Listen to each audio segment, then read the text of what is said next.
Good day, beautiful people. This is one and only Charles Griffin, reporting live again with another edition of Inspirational Hump Day. And today we're going to be talking about the power and the impact of words. And if you're in a position of leadership or any type of team atmosphere, be it a football team, a relationship team, a friendship team, a working atmosphere, being involved with as teammates with your coworkers, the impact and the power of words and how you need to guard your words. And the reason that's so is because words tend to be the foundation of a belief system. It's not a coincidence that if a child consistently hears that they're going to be nothing, they're sorry, they're stupid, things of that nature, it's what they become because it becomes the foundation of their belief. If you're in a relationship and you're disrespectful to your spouse or to your boyfriend or girlfriend, calling them out the names, degrading them, soon or later that person will start to believe and become what they believe because those words were the foundation of their relationship, of the belief system. So you have to guard your words and be careful, especially when you're in a position of leadership. You have to learn how to deal with people. Every day, we come in contact with people, whether it's with physical contact or not, because we use people every day. This camera that I'm recording on, somebody had to make it, so I'm relying on the person. So if you're in business or anything like that, you have to rely on people to buy your product. So you have to learn how to deal with people and choose your words wisely. Because if words are the foundations of a belief system, it's going to do one or two things. It's either going to make a person or break that person. The reason a child knows his or her name is only because it's repeated to him. So I make it my business to tell my wife, my children, I have 4 daughters, how beautiful they are, how smart they are. Because it's my duty to put in them the belief system that they need to be productive adults. And so many times we as adults are carrying things that we've heard from a previous relationship, from childhood experiences with our parents, and we carry them into adulthood, and we become dysfunctional adults because our belief system, the foundation of our belief system was all wrong. But as I always say, your current situation does not have to be your final destination. And even though that may be the case, if you're using that as an excuse to justify your lack of success or your position in life, you have to be real with yourself and stop playing the blame game. Though that may be the case, when you become an adult, you're held accountable for your own actions. So be mindful of what you say to people. Your words are powerful. They can become weapons.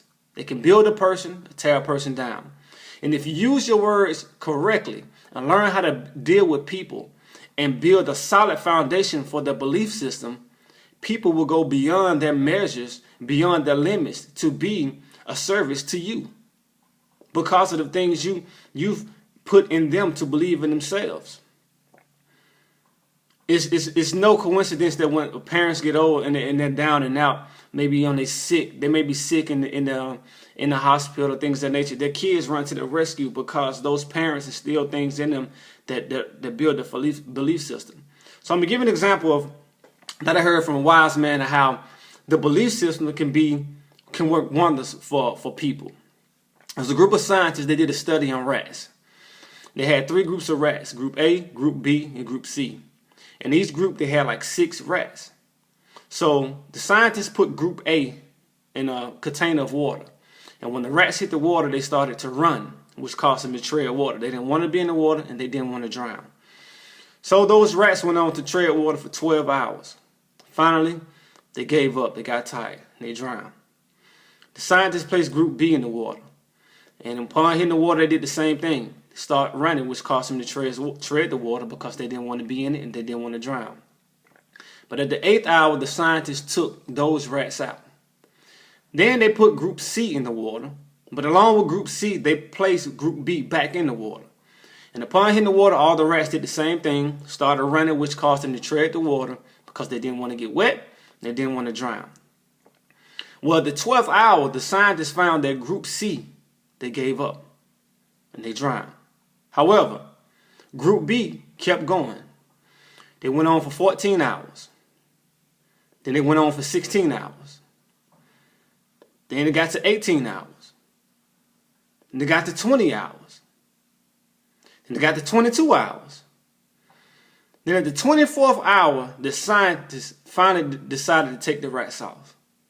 And what's ironic about this is that those rats went 2 times as long as their physical limit. Group A gave out of 12 hours. Group C gave out of 12 hours.